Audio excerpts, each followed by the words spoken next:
नमस्कार, मैं आपका स्वागत करती हूँ अपने चैनल पर। आज मैं हिंदी से हटकर कुछ अलग लेकर आई हूँ। आपके लिए मैं लाई हूँ करंट अफेयर्स जनवरी का, जो 2023 हमारा चल रहा है। मैंने सोचा कि बहुत सारे बच्चों को प्रॉब्लम्स होती हैं। जब मैं भी कभी अपनी तैयारी करती थी तो मुझे बड़ी प्रॉब्लम होती थी करंट अफेयर्स को तैयार करने में। बोरिंग भी लगता है, तो हम क्या करेंगे, बहुत सारे करंट अफेयर्स को एक साथ ना पढ़कर थोड़ा करके पढ़ेंगे। बूंद बूंद से सागर भी भर जाता है, घड़ा भी भर जाता है। वही हम लोग करेंगे, बूंद बूंद से घड़े को भरेंगे। ठीक है, हमारे पास सागर ना हो कोई बात ना, पर हमारे पास घड़ा तो हो। ठीक है, तो हम क्या करेंगे, 5-5 पॉइंट करके या 10-10 पॉइंट करके डेली करंट अफेयर्स करेंगे मेरे साथ। जब हम बार बार किसी चीज को सुनते हैं, बार बार किसी चीज को देखते हैं, तो हमारे माइंड में वो चीजें आती हैं। बहुत सारा करंट अफेयर्स करना आपको बोरिंग लग सकता है, लेकिन सिर्फ 5 पॉइंट्स करना आपको बोरिंग नहीं लगेगा। तो चलिए आगे बढ़ते हैं बिना टाइम वेस्ट किए। देखिए, पहला जो करंट अफेयर है जनवरी का, क्या हुआ है, यूरो मुद्रा होती है, सभी जानते हैं। यूरो क्या होती है, मुद्रा। तो ऐसा कौन सा देश है जिसने यूरो को आधिकारिक मुद्रा के रूप में चुना है, और वो कौन से नंबर पर है, 20वें नंबर पर है। कौन से नंबर पर है, 20वें। तो आपका यहाँ पर क्वेश्चन बनेगा, ऐसा कौन सा देश है, ऐसा कौन सा 20वां देश है, कौन सा 20वां देश है जिसने यूरो को आधिकारिक मुद्रा के रूप में चुना है, आधिकारिक मुद्रा के रूप में चुना है। ठीक है, ये आपका क्वेश्चन बनता है, मुद्रा के रूप में चुना है। तो देखिए, हम इसको ट्रिक से करने का प्रयास करेंगे। यूरो है मुद्रा का नाम, और हमें देश का नाम बताना है जो 20वें नंबर पर बन गया है, जिसने यूरो को अपना लिया है। तो वो कौन सा हमारा देश है, क्रोएशिया। क्या नाम है, क्रोएशिया। देखिए, इसकी ट्रिक बनाने की कोशिश की है मैंने, ताकि करंट अफेयर्स को मैं आपके लिए भी और अपने लिए भी बहुत आसानी से कर सकूं। आप तो क्रोएशिया क्या होता है, देखिए, अगर आप यहाँ पे कुरेशिया, अगर मैं कुरेशिया को अगर ऐसे पढ़ लूं, ये ट्रिक है। कुरेशिया सब लोग जानते होंगे, जिससे महिलाएं अपने स्वेटर को बुनती हैं या थालपोश बुनती हैं। अगर आपको ऐसे नहीं करना है तो आप इसमें से क्रो निकाल दीजिए। क्रो मतलब कौआ, और एशिया तो आपको याद हो जाएगा। यानी कि जो कौआ है वो एशिया गया। वो कौआ कौन सा कौआ गया, 20वां कौआ गया। पहला दूसरा कौआ नहीं गया, 20वां कौआ गया और एशिया गया। क्या गया, क्यों गया भैया एशिया, अपने भाई यहीं रह लो। तो क्यों गया, वो यूरो को लेने गया। किसको लेने गया, यूरो को। उसे यहाँ का पैसा अच्छा नहीं लग रहा था, उसने क्या किया, क्रो जो है वो एशिया चला गया यूरो लेने। क्या लेने चला गया, यूरो को लेने के लिए। ठीक है, तो मैंने इस तरह से बना दिया, क्रो जो है वो एशिया गया, और कौन सा क्रो गया, 20वां क्रो गया। क्या लेने गया, यूरो लेने गया। क्या लेने गया, यूरो क्या है, मुद्रा।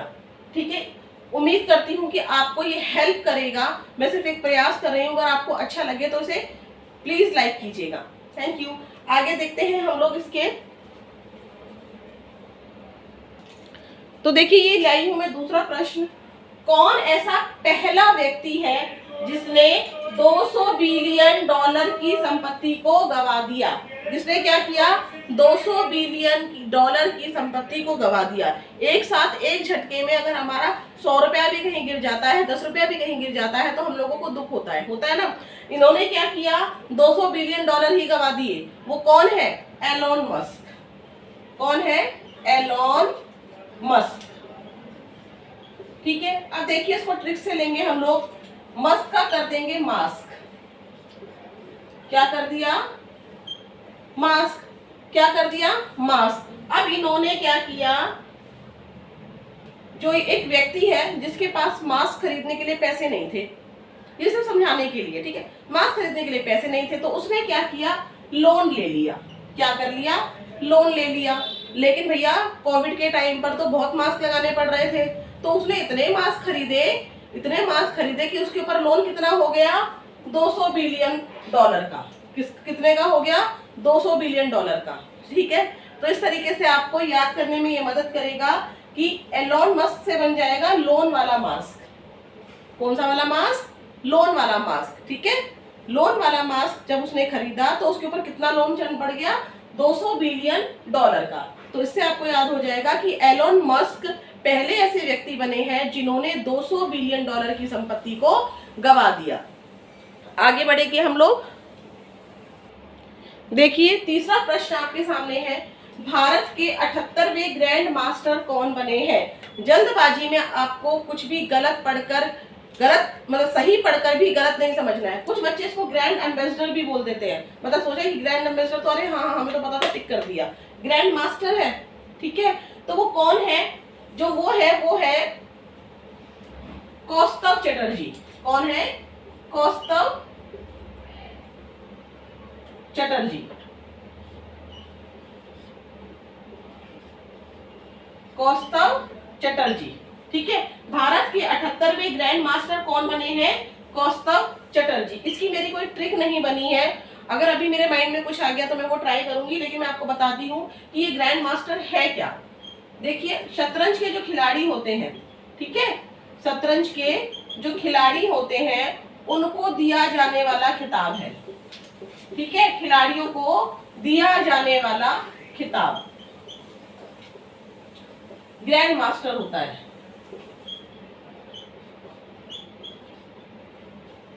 ठीक है, तो जो 78वां ग्रैंड मास्टर है वो कौन से खिलाड़ी को दिया गया है, कौन से शतरंज खिलाड़ी को दिया गया है, कौस्तव चटर्जी।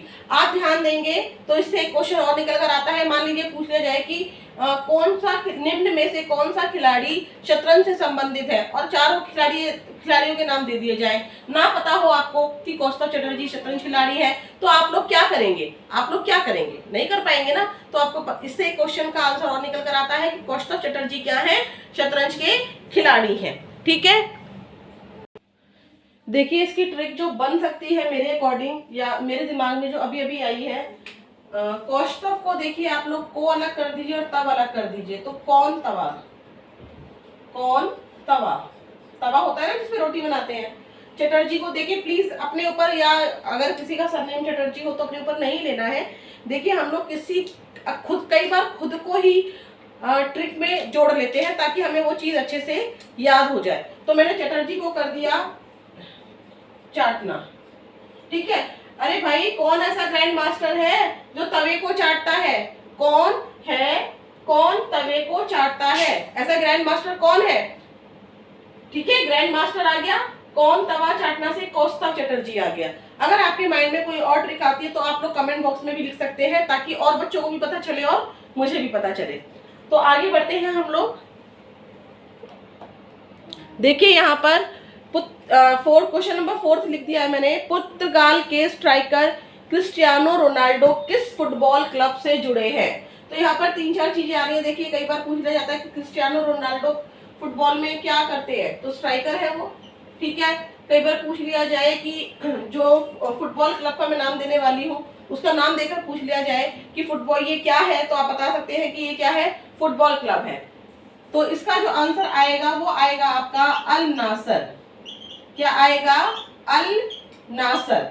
इसकी भी मेरी कोई ट्रिक नहीं बनी है, तो आप कुछ चीजें देखिए ट्रिक से याद हो जाएंगी करंट अफेयर्स में, और कुछ चीजें होंगी जो हमें ऐसे भी याद रखनी पड़ेंगी। जब हम बार बार पढ़ेंगे तो हमें वो चीजें याद होंगी, ठीक है। तो यहाँ पर आ गया पुर्तगाल के स्ट्राइकर क्रिस्टियानो रोनाल्डो किस फुटबॉल क्लब से जुड़े हैं, तो किससे जुड़े हैं वो, अल नासर से जुड़े हैं।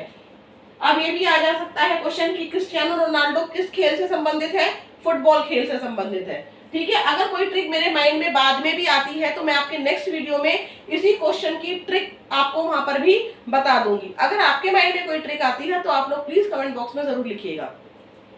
आगे बढ़ते हैं। अब ये क्वेश्चन नंबर 5 है, बड़ा ही इंटरेस्टिंग क्वेश्चन है। पशुओं के लिए भारत के पहले आईवीएफ मोबाइल यूनिट की शुरुआत किस राज्य ने की है।